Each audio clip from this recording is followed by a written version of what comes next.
Clare Lopez, wonderful guest, is a strategic policy and intelligence expert with a focus on the Middle East, homeland security, national defense and counterterrorism. She was with the CIA. Let's not ask too many questions.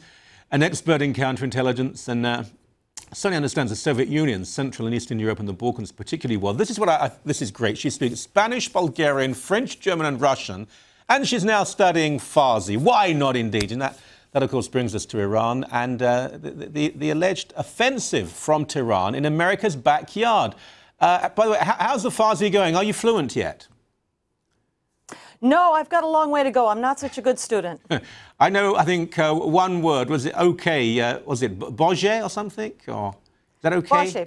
Boche. Well, that should get me around. Now, when we talk about America's backyard, I've heard for the longest time that, that Venezuela has this relationship and Iranians are going to Venezuela. They seem to disappear. There are Shia mosques being built there. Where do they come from? Obviously, it's Persian money and Persian people. But are we speaking beyond that country? Yes, we certainly are, Michael. The focus, as you say, certainly is Venezuela, and probably the closest relationship that Iran has in the Western Hemisphere is with the Hugo Chavez regime in Venezuela. But as well, it has also built as many as 10 new embassies or diplomatic facilities in the last few years, as well as up in the teens, 17 or so Islamic centers. Other relationships include Bolivia, Ecuador, and Nicaragua as well.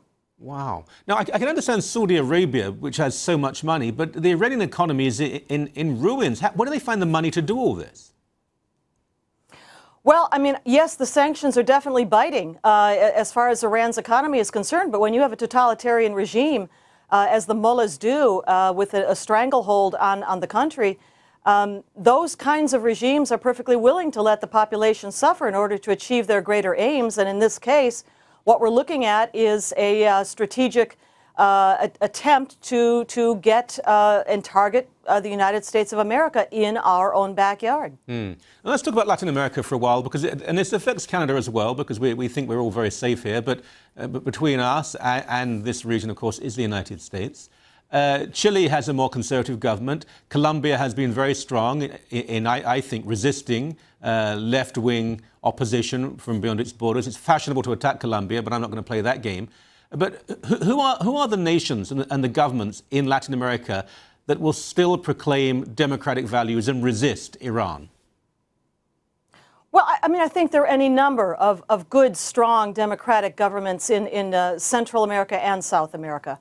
You know, I named probably the ones that are closest to Iran, right. You know, being Venezuela, Bolivia, Ecuador, Nicaragua. Many of the others are definitely committed to democratic ideals and a close relationship with northern neighbors, including the United States and Canada. Right. Let's say Nicaragua, for example. Now, it is vulnerable, and if there's enough Iranian investment, how will that affect, say, Costa Rica, El Salvador? Because these countries, they are democratic, but they're not enormously powerful. They are vulnerable to attack. Well, what the issue here is that with the infiltration of Iran, building on its diplomatic facilities, within those facilities, wherever they are, and including the Islamic cultural centers that are going up as well, you've got cover slots. Yeah. Those cover slots give positions to the IRGC, Islamic Revolutionary Guard Corps, to the Quds Force, to the MOIS, that's Ministry of Intelligence and Security. And the job for those operatives is liaison with not just narco-traffickers, which is what they're doing, and trafficking on up into North America, U.S. and Canada, through Mexico, but also liaison with terrorist organizations and other criminal organizations throughout Latin America. So the danger is not just, you know, the presence of diplomatic facilities, but rather what is going on behind the scenes in terms of organized crime, narco-trafficking, and intelligence and military outposts that threaten the Western Hemisphere. Yeah, this has to be emphasized because there are still those people out there who think it's all about a cause. Well, yes, but I saw enough of the relationship between drug gangs and both the IRA and the UVF in Northern Ireland. It certainly goes on. So you do have Marxists, sometimes Maoists, but Marxist revolutionaries, and they will work, most of them at least, with drug cartels. And the Iranians will work with absolutely anyone. Now, that is a very worrying combination because, again, we're not speaking of countries with tens and tens of millions of people. They're vulnerable, and with enough damage done to stability, the governments can be overthrown. Well, or suborned. I mean, you know, we're looking at governments and territory that lie on the, if you will, the crossroads or the channels from the southern hemisphere, the South America, where the narco trafficking occurs, on up to where the markets are. And unfortunately, those markets are in the United States and Canada. Yeah. And so you've got Hezbollah involved with the narco traffickers and using those same channels, not just for narco trafficking, but also for human smuggling of terrorists, arms and weapons, and other things. Yep. And so they're lying. Those countries are vulnerable from internally, from subordination, and also because they lie on the traffic pattern, the channel to the markets and the targets in North America, Canada, and the United States. I wish I could feel more confident, but with the current administration in Washington, are they doing enough? Are they doing anything to deal with this? Are they even admitting that it is a problem?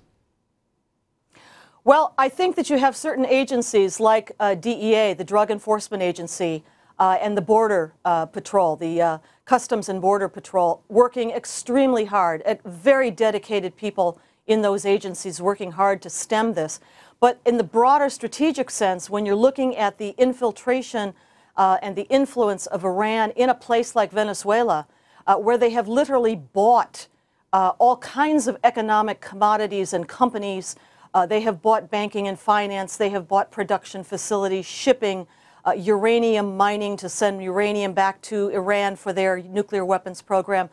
In that broader strategic sense, where Iran is acquiring a foothold for military and for intelligence work and their operatives in the Western Hemisphere, I think no, the United States government is not yet paying enough attention to that broader picture. Oh, goodness me. Well, we must have you back on the show to discuss more of this. Thank you so much, as always. Thank you, Michael.